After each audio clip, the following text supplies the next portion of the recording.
Belgian police have arrested almost 500 peace activists outside the NATO headquarters in Brussels.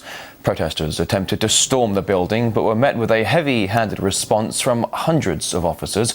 Demonstrators say the march was called to protest NATO's hawkish intervention policies. Let's get more on this now from one of the activists who actually took part there in the demonstration, Hans Lamarant, a spokesman for NATO Game Over, joining us live from Brussels on the programme. Good to see you. You witnessed yesterday's protest firsthand. What appeared to spark the violence? And do tell us, why did the demonstrators try and break into NATO headquarters? Okay, the fact that we are peace activists doesn't mean we have to stay passively aside. We didn't use violence, but we were actively trying to get in to stop the preparation of war policies by NATO. So we say at the NATO headquarters, what happens there is the preparation of war and war crimes.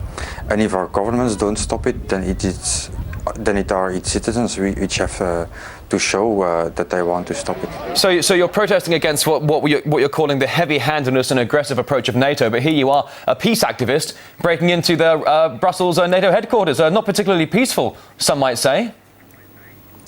Well, what we in fact are trying to do is to bring the legality of the official policies before the courts. And we try to do that ourselves by an act of civil disobedience. So if they prosecute us, we also have the discussion on the legality of the nuclear weapons policies and the military interventions before court.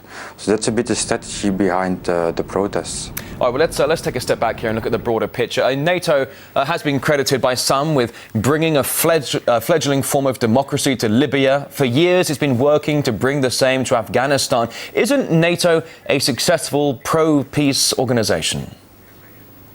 Well, I would doubt the successful. I mean, NATO is now for 10 years in Afghanistan, and I don't see a lot of success.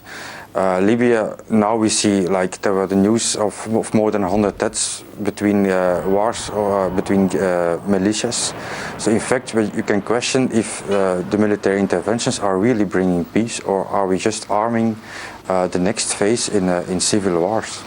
But in fact, with the military intervention, I'm sorry to interrupt you, but NATO is an international military bloc. We all understand that. But surely NATO does have some global responsibilities to promote peace in conflict-torn areas. Or are you saying that it's not doing that at all and it's just actually arming rebels? Well, what I'm saying is that the method of bringing peace is just not working. Like in the Libya war, in fact, NATO played the role of the air force of a certain party in the conflict, armed that party. And what you see now is that you just have brought new armed groups to sort of like to the political importance. So, in fact, what you do with military interventions is just making armed groups more important than civil groups, and you, in fact, prepare the civil war which comes afterwards. But could it be, in some people's eyes, when you talk about the indirect arming of rebels or worsening a conflict-torn region, some might just call that collateral damage? Well, I think the collateral damage is getting quite a lot. Like, everyone focuses on one dictator, and of course we were not friends of Assad or Gaddafi or whichever, but the dictator is just a sort of symptom of the underlying problem.